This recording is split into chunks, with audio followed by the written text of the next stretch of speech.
올여름은 비도 안 오고 날씨가 정말 더운데요. 너무 더워서 대부분 에어컨을 켜고 지내실 텐데 아시다시피 에어컨 오래 틀면 전기세 걱정이 크잖아요. 그래서 오늘은 2014년 에어컨 전기세 아끼는 법 14가지를 정리해 봤습니다. 전기세 아끼는 다양한 방법, 전기세 지원 정부 정책까지 모조리 같이 말씀드리겠습니다.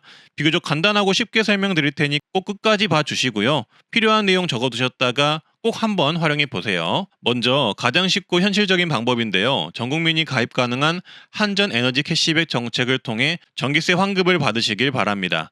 이거 가정용 전기 쓰시는 분이면 대부분 다 되는데 모르시는 분들이 많더라고요.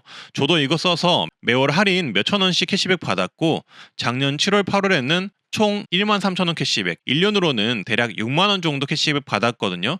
그냥 가입해 두시고 전기 평소보다 아끼면 바로 캐시백 되는 정부 기관의 정책이기 때문에 그냥 무조건 가입하는 걸 추천드립니다. 한전 에너지 캐시백 정책은 직전 2년간 동일 기간 평균 사용량보다 올해 전기 사용량이 적으면 캐시백을 해주고요. 캐시백 지급 기준은 이렇게 있는데 그냥 읽어보시고 전기 덜 쓰시면 알아서 캐시백 해준다고 생각하시면 편합니다. 캐시백 지급 방법은 전기요금 청구 시에 전기요금을 캐시백 금액만큼 차감해주는 방식입니다. 방문 신청은 신분증 지참 후 전국 한전사업소 방문 신청 가능하니까 어르신분들은 이 방법 이용해 보시는 것을 추천드리고요. 온라인 신청은 한전 에너지 캐시백 검색하셔서 홈페이지 들어가셔서 가입하시면 됩니다. 너무 쉽죠? 그러니까 이거는 무조건 가입하시는 것을 강력 추천합니다. 가입해 두시면 100원, 1000원, 만원이라도 그냥 알아서 깎아주니까요. 이거 일단 적어 두시고요. 두 번째 방법은 커튼이나 블라인드를 활용해라입니다. 에어컨은 빠르게 실내 온도를 낮추는 것도 중요하지만 낮춘 실내 공기를 유지하는 것도 중요한데요. 커튼이나 블라인드를 치면 일사량을 줄여줘 실내 공기가 다시 뜨거워지는 것을 막아준다고 합니다. 외출할 때도 문을 잘 닫고 커튼을 쳐서 햇빛을 차단해 주어 뜨거운 공기를 차단하는 것을 추천한다고 합니다. 세 번째는 필터 청소를 월 1회에서 2회 해주자입니다. 한국에너지공단에 따르면 에어컨 필터를 청소하지 않을 경우 냉방 성능을 떨어뜨려 전력 소모가 3에서 5% 정도 증가하고 청소를 안 할 경우와 비교하면 월 1에서 2회 청소하는 경우가 월간 10.7kW 차이가 난다고 합니다. 따라서 종종 에어컨 필터 청소도 청결 및 전기료 절감 측면에서 해주면 도움이 될 듯 하고요. 그리고 지금부터는 비교적 최신에 알려진 삼성전자에서 알려주는 에어컨 전기세 아끼는 방법들을 모아서 알려드릴 텐데요. 삼성전자 연구원들과 개발자들은 그간 지속적으로 에어컨 전기세 아끼는 법을 연구해 논문으로 발표해 왔는데 실제 제품을 개발하는 개발자들이 연구개발 과정에서 나온 데이터로 작성한 만큼 신뢰도가 상당히 높다고 보시면 되겠습니다. 일단 간단한 방법으로 삼성전자의 임성진 프로는 에어컨을 켤 때는 사용하지 않는 공간의 문을 닫고 필요한 공간만 냉방하는 방법이 에너지 소비를 줄일 수 있는 방법으로 추천을 한다고 합니다. 거실만 에어컨을 켠다면 나머지 방들의 방문은 꼭 닫아주어야겠죠. 엄마한테 등짝 맞기 전에요. 그리고 잠시 외출 시에는 에어컨을 끄지 말라고 합니다. 삼성전자 개발자들은 에어컨을 껐다가 다시 켰을 때와 에어컨을 끄지 않고 계속 작동시켰을 때 얼마나 절감되는지 알아보기 위해 실험을 해봤다고 하는데요. 그 결과 90분 이하로 짧은 외출을 할 경우 계속 켜두는 게 효율적이고 90분 이상으로 집을 비울 경우 에어컨을 끈 후 재가동이 효율적이라는 결과를 얻었다고 합니다. 그 이유를 삼성전자 이상우 프로는 이렇게 말했다고 하는데요. 최근 에어컨 제품들은 설정 온도에 도달하면 에어컨 작동을 자동으로 최소화하는 인버터 방식으로 출시가 되는데 에어컨을 짧은 시간 껐다가 켜게 되면 높아진 실내 온도를 다시 낮추기 위해 더 많은 에너지를 소모하기 때문이라고 설명했습니다.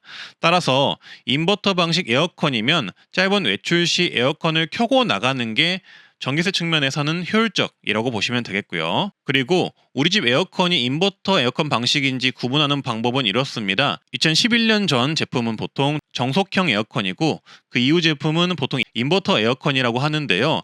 빠르게 정확히 구분하는 방법은 본체에 붙어있는 스티커에 전격 능력이 전격, 중간, 최소로 구분되어 있으면 인버터이고 구분이 안 되어 있으면 그냥 정속형 에어컨이라고 하니 참고하셔서 이용하시면 되겠습니다. 추가로 인버터 에어컨이 좋다고 해서 무조건 지금 당장 정속형 에어컨을 인버터 에어컨으로 바꾸는 것은 추천드리지 않는데요. 집마다 에어컨 사용량은 다르지만 바꾸는데 비용이 훨씬 더 들 수 있기 때문입니다. 에어컨의 노후 정도, 전기세 사용량을 고려해서 교체를 고민해 보시기 바라겠습니다. 일곱 번째, 이 내용은 에어컨을 효율적으로 쓰는 꿀팁인데요. 후덥지근한 날씨, 습한 날씨에는 냉방 대신 제수문전을 해야 한다고 합니다. 습도가 높을 때는 찝찝하고 불쾌한 느낌을 빨리 제거하는 게 중요한데, 이럴 땐 냉방 모드보다 제습 모드를 해야 실내를 가장 빠르고 효율적으로 쾌적하게 바꿀 수 있다고 합니다. 제습 모드 개발자들의 연구 논문에 따르면 장마철과 유사한 습한 환경에서 제습 모드를 하게 되었을 때 냉방 모드 대비 습도 제거 효율이 2.7배 향상됨을 확인했다고 하는데요. 이 말은 제습 모드가 훨씬 더 빨리 실내를 쾌적하게 해줄 수 있다는 말이므로 앞으로 습할 때는 제습 모드 기억을 해주시고요. 다만 해당 뉴스에서는 제습 모드가 냉방 모드보다 전기세가 낮게 나온다는 내용이 없어서 찾아보니 IT 유튜버님 중 테크몽님이 삼성 에어컨으로 실험한 게 있더라고요.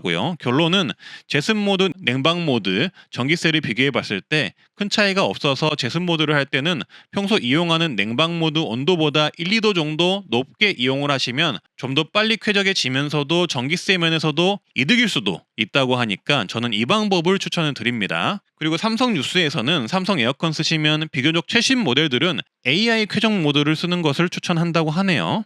8번째, 삼성전자 뉴스룸에서는 에어컨 사용 시 주의사항도 알려줬는데요.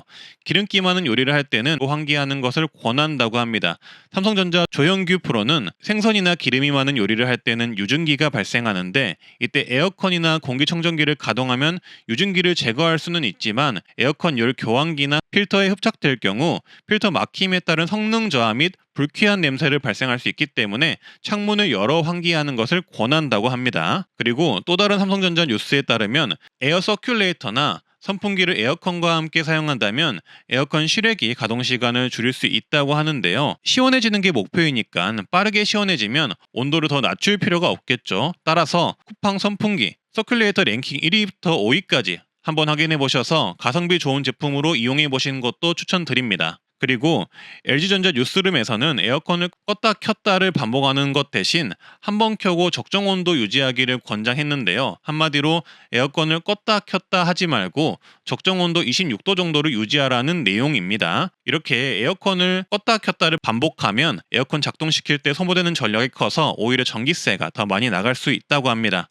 따라서 가장 더운 시간에 켜고 적정 온도 26도 정도를 쭉 유지하는 게 전기세를 절약하는 방법이라고 추천했습니다. 그리고 다음은 에어컨을 구매하실 때 전기세 아끼는 에어컨 구매하는 팁인데요. 에너지 소비 효율이 높은 에어컨 구매를 추천드립니다. 에너지관리공단에서 발표한 자료에 의하면 에너지 소비 효율 등급 1등급 제품을 사용하는 것이 5등급 제품 대비 30%에서 40% 정도 전기료 절감 효과가 있으며 사용 시간이 길수록 절감폭은 더욱 커진다고 합니다. 따라서 예산에 맞춰서 구매하시되 효율 등급이 높은 제품을 하시는 게 전기세 절감에서 유리하다고 하니 비교 잘 해보시고 구매하시고요. 이것과 연관해서 정책도 있는데요. 한전은 고효율 가전제품 구매비용 지원 사업을 하고 있습니다.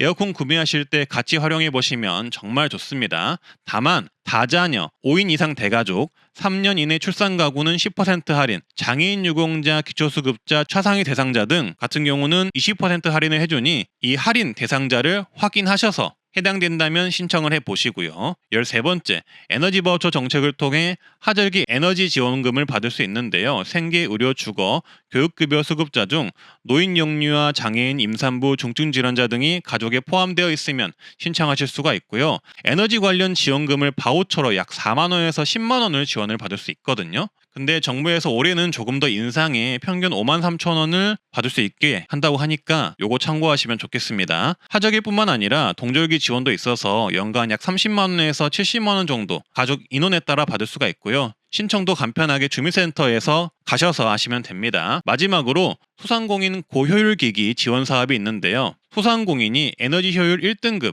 냉난방기, 세탁기, 건조기, 냉장고를 살 때 사업자당 160만 원 한도로 구매 가격의 40%를 지원해주는 사업이 있습니다. 에어컨 구매하실 때 활용 한번 해보시고요. 자세한 내용은 홈페이지를 읽어보시는 것을 추천드립니다. 추가로 전국민 누구나 대부분 가능한 한전 에너지 캐시백 신청하는 방법은 블로그에 정리를 해두었으니 고정 댓글을 한번 확인해 보시길 바라겠습니다. 이렇게 오늘은 냉방비 아끼는 법, 지원금 받는 법까지 총정리해서 말씀드려 봤는데요. 저는 트렌드 라디오라고 하고요. 앞으로도 도움되는 정책, 좋은 정보 관련된 다양한 영상 올리겠습니다. 도움이 되셨다면 구독, 좋아요, 주변에 공유 한번 부탁드리겠습니다. 감사합니다.